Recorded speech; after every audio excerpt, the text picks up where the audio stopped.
오늘 우리는 마태복음 6장 1절부터 4절 말씀을 통해서 자연스러운 삶의 향유라는 제목으로 함께 말씀 듣도록 하겠습니다. 드디어 6장으로 넘어왔습니다. 우리 산상수훈 말씀을 함께 듣고 또 여러 가지 윤리 실천 강령들을 함께 듣고 오늘 이제 6장의 말씀 함께 말씀 듣고자 합니다. 오늘 본문은 사실 핵심 키워드가 있습니다. 그 키워드를 우리가 함께 먼저 살펴보고요. 그 키워드를 중심으로 오늘 말씀의 의미를 함께 살펴보고자 합니다. 오늘 말씀인 4절 말씀을 보면 이렇게 말씀하십니다. 내 구제함을 은밀하게 하라. 은밀한 중에 보시는 너희 아버지께서 갚으시리라. 말씀하시죠. 근데 뭐라고 말씀하시냐면요. 은밀하게 하라 라고 말씀하세요. 그리고 또 6장 말씀의 6절에 가보면 이렇게 말씀하십니다. 너는 기도할 때 내 골방에 들어가 문을 닫고 은밀한 중에 계신 내 아버지께 기도하라. 은밀한 중에 보시는 내 아버지께서 갚으시리라. 6장 18절 볼까요? 이는 금식하는 자로 사람에게 보이지 않고 오직 은밀한 중에 계신 내 아버지께 보이게 하려 함이라. 은밀한 중에 보시는 내 아버지께서 갚으시리라. 6장의 말씀은 한 가지의 키워드, 은밀함에 대해서 집중하고 있고 반복하고 있습니다. 오늘 우리가 이 은밀함에 대해서 함께 말씀을 들어보고자 합니다.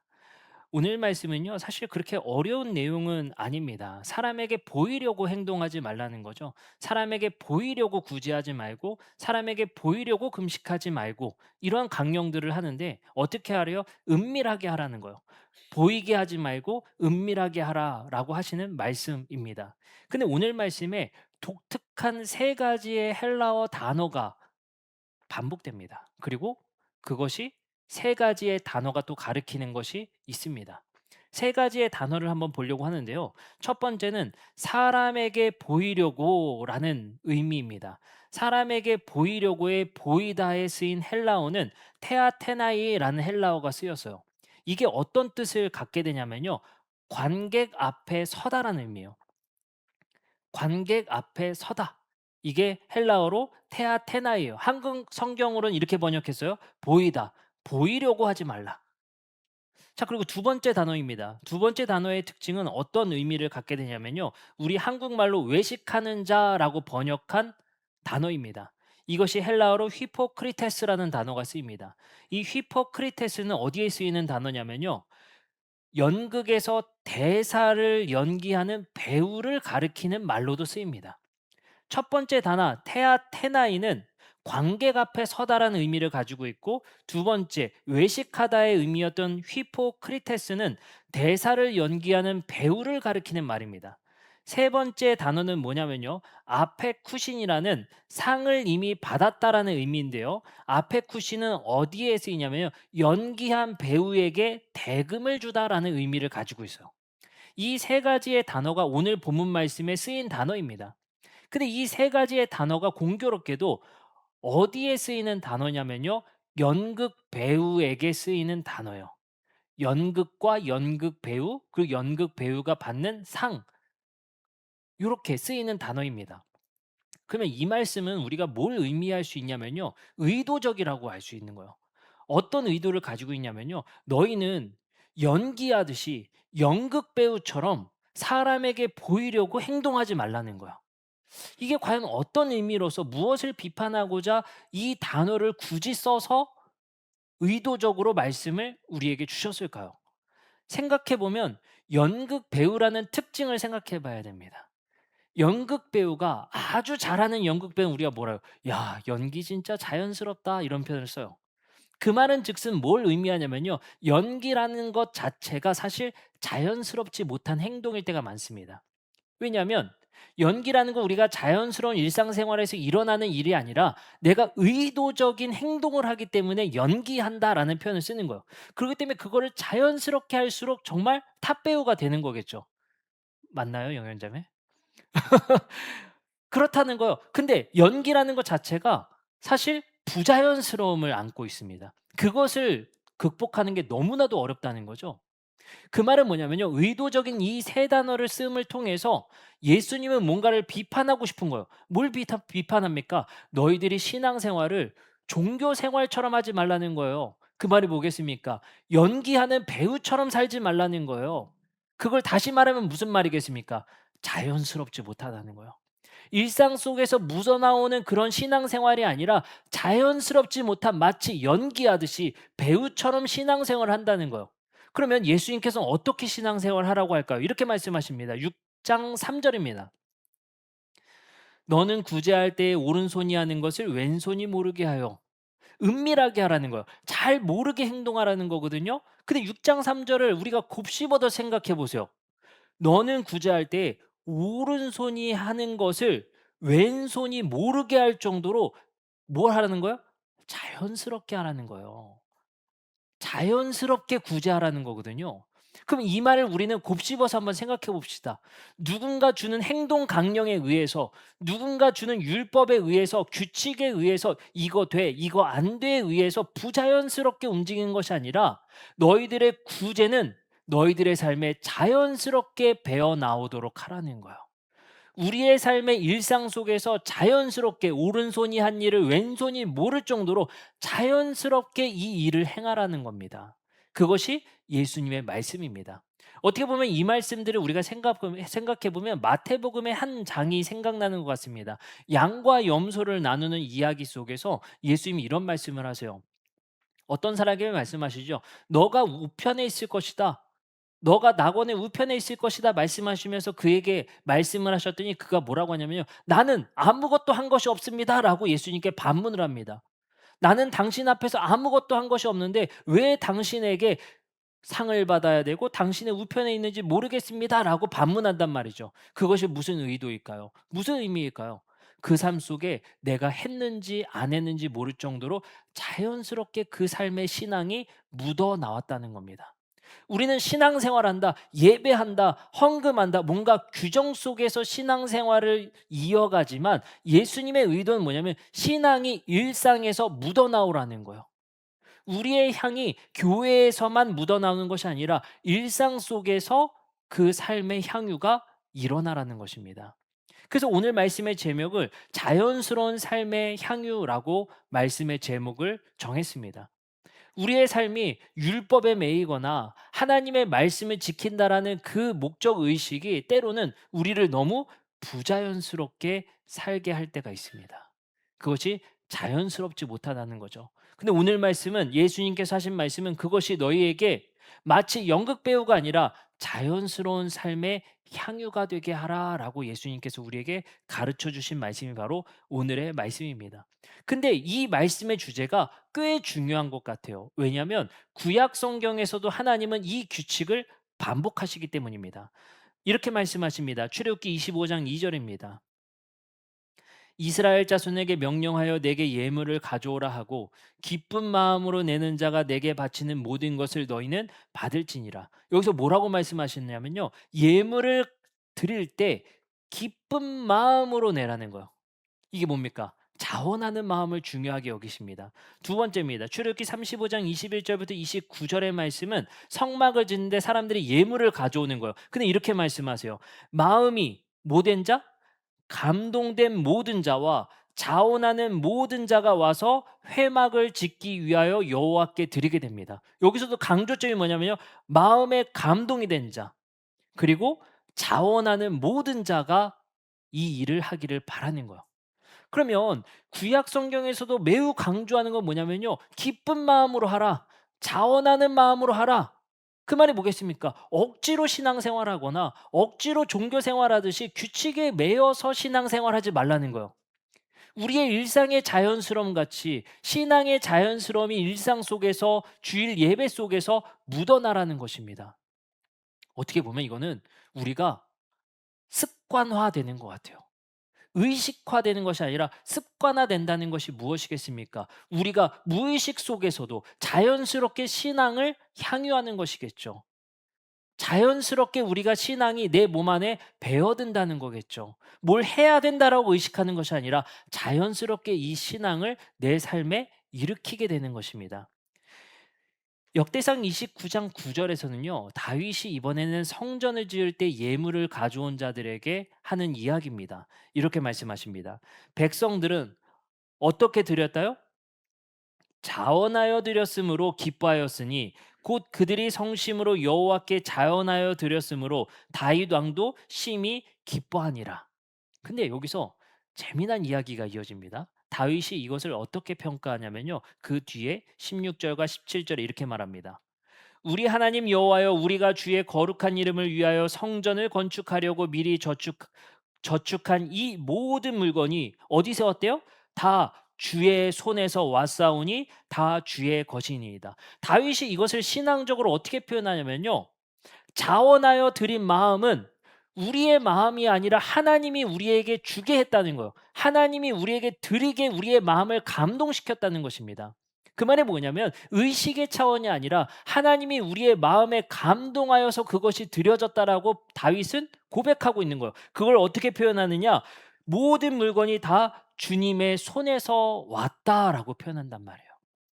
그래서 제가 우리 교회의 신앙생활 속에서 여러분들께 강조하는 것들이 있습니다. 우리의 일상을 살아가다가요, 누구에 대한 마음이 떠오르거나 내가 좋은 일 하고 싶은 그 마음이 문득 내 마음 안에 든다면 그거를 가볍게 여기지 말라는 거예요. 그건 혹여나 하나님이 주신 말씀일 수 있다는 거예요. 아, 누가 생각나는데 오랜만에 연락 좀 해볼까? 가볍게 여기지 말라는 거예요. 지나가다가 누군가 불쌍한 사람을 봤거나 긍휼히 여겨야 될 대상을 봤다면 그 마음에 갑자기 문득 감동이 왔다면 가볍게 여기지 말라는 거예요. 아, 고생하시는데 내가 저것 좀 사야 될까? 가볍게 여기지 말라는 거예요. 그것을 우리 마음을 하나님께서 감동시킨, 하나님이 그것을 주셨다라고 우리가 생각할 수 있다는 것입니다. 그것이 바로 다윗의 고백이기도 합니다. 그리고 나서 예수님은 이 은밀한 중에 자연스러움 속에 신앙생활을 향유하는 자들에게 뭘 주시냐? 상을 주시겠다고 약속하십니다. 상을 주시겠다고요. 6장 1절입니다. 같이 한번 읽어볼까요? 6장 1절입니다. 같이 한번 읽어보겠습니다. 시작. 사람에게 보이려고 그들 앞에서 너희 의를 행하지 않도록 주의하라. 그리하지 아니하면 하늘에 계신 너희 아버지께 상을 받지 못하느니라. 4절도 같이 읽어봅니다. 시작. 내 구제함을 은밀하게 하라. 은밀한 중에 보시는 너의 아버지께서 갚으시리라. 아멘. 이게요, 꽤 중요한 것 같아요. 우리가 구제하는 데 있어서 누군가를 돕는 것에 있어서 예수님은 반드시 뭐 하게 하라? 은밀하게 하라. 그래야 너희가 연극해서 그것을 사람 앞에 보이려고 했다면 너희는 사람에게 박수를 받았고 그리고 연기에 대한 대가, 월급을 받았으니 하나님이 너희에게 줄 것은 없다라고 말씀하시는 거예요. 다만 너희들의 일상 속에서 은밀하게 그 삶에 묻어나오는 그 삶의 신앙생활을 한다면 하나님께서 그 상을 주시겠다라고 약속하신 것이 바로 지금 우리가 읽은 말씀입니다. 근데 여러분들 여기서 한 가지 패턴이 있습니다.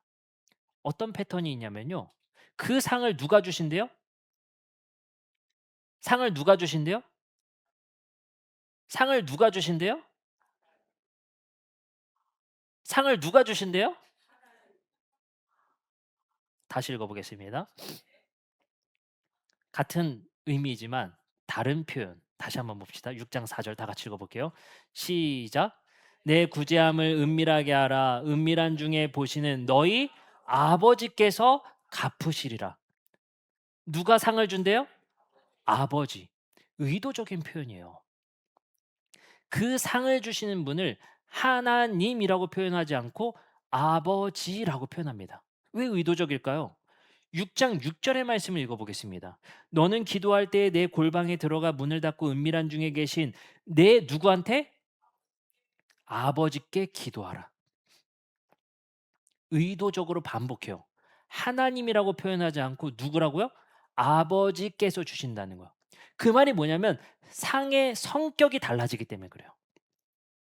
하나님이 주시는 상의 의미보다 아버지께서 주시는 상의 의미의 성격을 강조하려고 하나님이 아니라 아버지라는 표현으로 고쳐 쓰고 있단 말이에요. 어떤 차이를 일으킬까요? 관계의 문제를 얘기하는 거예요. 관계의 문제. 하나님, 저 하늘에 계신 우리와 멀리 떨어지신 그 하나님이 주시는 상의 이미지가 아니라 내 곁에 계신 나를 가장 잘 아시는 그 아버지께서 주시는 상의 의미로 너희가 그 상을 생각하라는 거야. 기도할 때도 저 멀리 하늘에 계신 아버지께 하나님께 기도하는 것이 아니라 너희 곁에서 너희를 가장 잘 아는 아버지께 기도하듯 하라. 그 이미지를 예수님은 의도적으로 고쳐주고 계신 거거든요.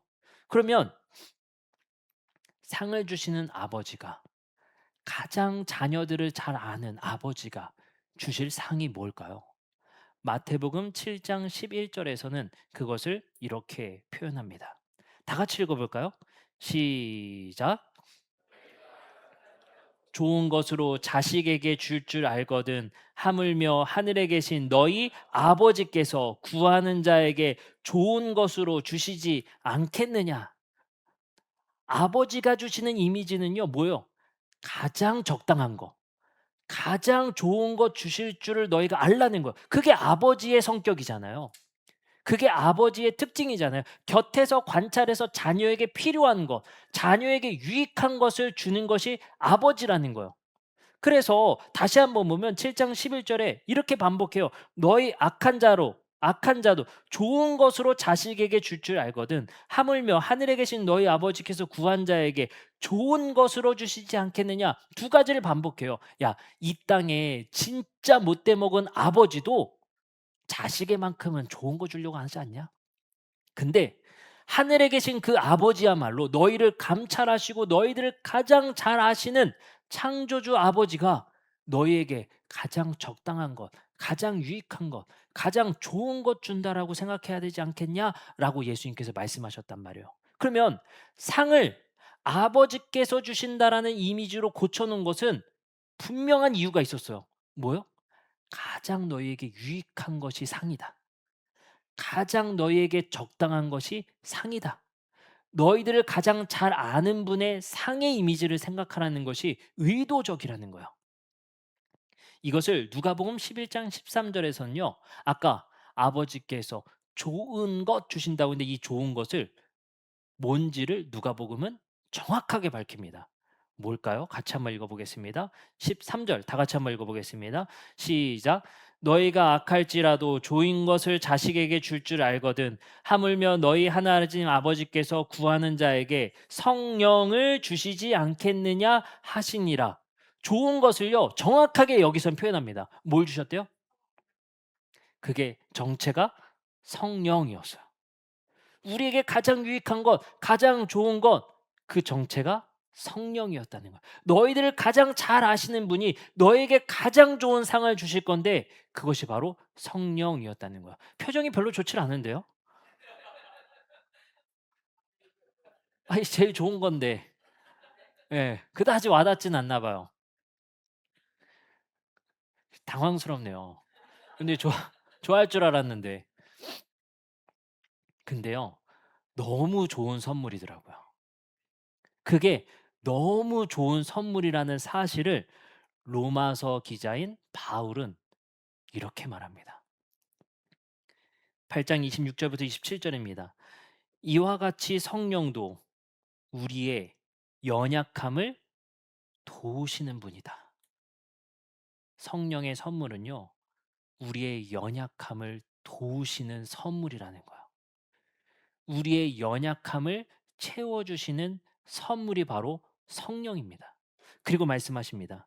우리는 마땅히 기도할 바를 알지 못하나 오직 성령이 말할 수 없는 탄식으로 우리를 위하여 친히 간구하시느니라.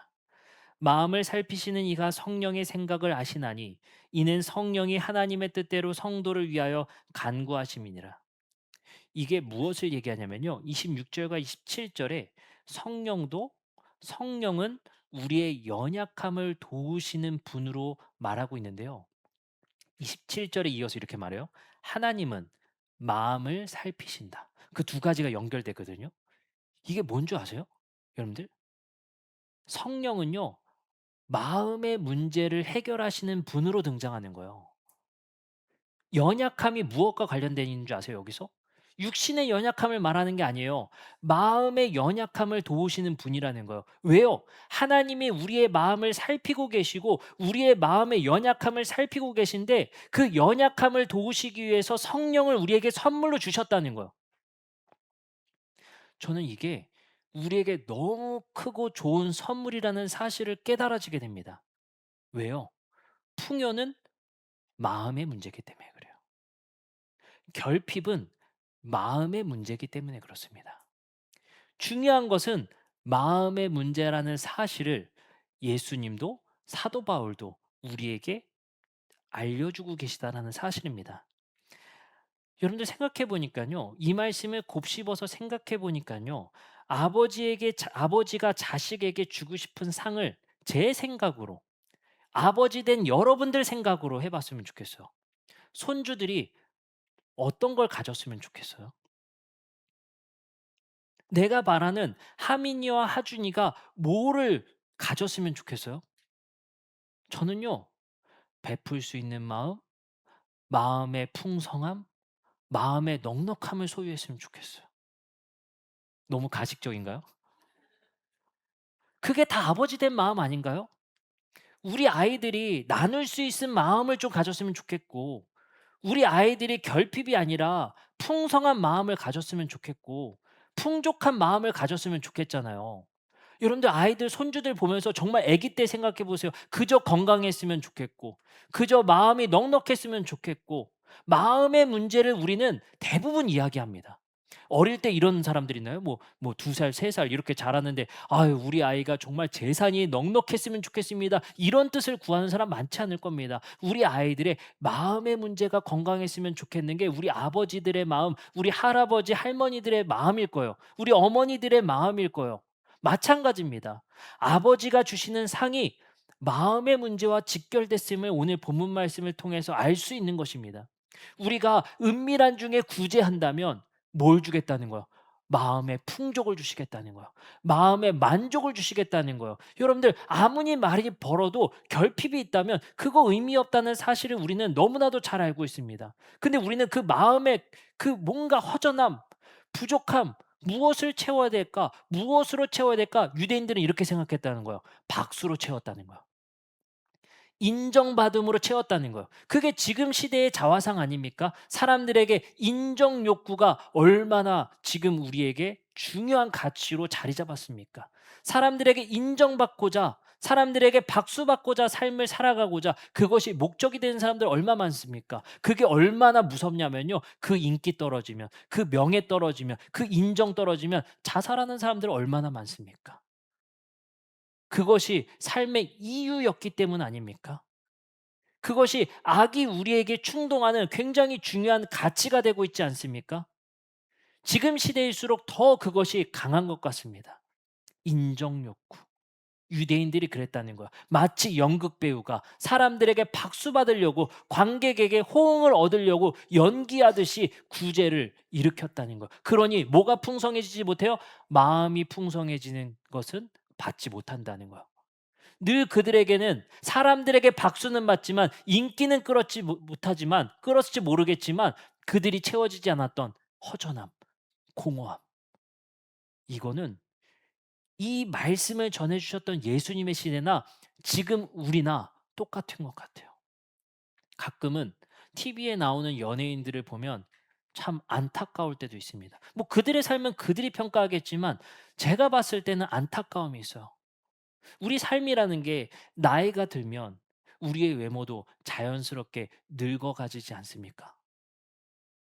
여러분들 이것을 인정하지 못한다면, 내가 늙어간다는 것을 인정하지 못한다면, 그 나이에 걸맞는 것을 인정하지 못한다면, 사람들이 날 어떻게 볼까? 내 늙은 모습을 어떻게 볼까에 휩싸여서 내 스스로가 불안감에 휩싸여 산다면, 우리는 TV를 보면서 그런 모습을 너무나도 많이 보게 되는 것 같아요. 그것이 관객에 보이려고 하는 배우의 삶 아니겠습니까? 영광 속에 사람들에게 박수를 받았던 사람들의 삶 아니겠습니까? 근데 그 어느 공간에 비어 있는 공허함과 허전함과 허무함에 대해서 예수님은 말씀하시는 거예요. 그것은 아버지가 채워 주시는 거라는 거예요. 이것이 우리에게 처음 좋은 것이 성령이라는 것이 드러났을 때 별로 호응이 없었듯이 별로 우리에게 감동이 없었듯이 우리에겐 어쩌면 와닿지 않는 주제일 수 있어요. 그러나 진짜 우리에게 만족이 뭘까? 진짜 행복이란 무엇인가를 우리가 곱씹어 고민해 보면 우리는 알 수 있습니다. 마음이 행복해야 된다는 사실을. 마음이 풍성해야 된다는 사실을 우리는 누구나 알고 있지만 인정하기가 어려운 것이죠. 그래서 예수님은 이 부분을 우리에게 말씀하시면서 성령이 우리의 마음의 연약함을 도우신다는 거예요. 그리고 하나님은 우리의 마음을 살피시고 계세요. 뭘요? 우리의 결핍의 문제를. 그래서 이 말씀을 제가 다시 한번 생각해 보고 또 생각해 보니까 이게 어디서부터 시작했을까를 생각해 봤어요. 이 문제가 어디서부터 시작되었을까를 생각해 보게 됐습니다. 이게 성경에서는 바로 아담과 하와가 선악과를 따먹는 순간 그들에게 결핍이 시작됐다는 겁니다. 만족이 아니라 결핍의 시대가 시작된 것이 악이라고 얘기하거든요. 우린 누구나 결핍을 가지고 있어요. 가정의 결핍의 문제가 있을 수도 있고, 물질의 결핍의 문제가 있을 수도 있고, 우리의 직장 진로의 문제에 결핍이 생길 수도 있고, 그것이 자존감의 문제와 연결된 경우도 매우 많이 있습니다. 우린 누구나 결핍을 안고 있어요.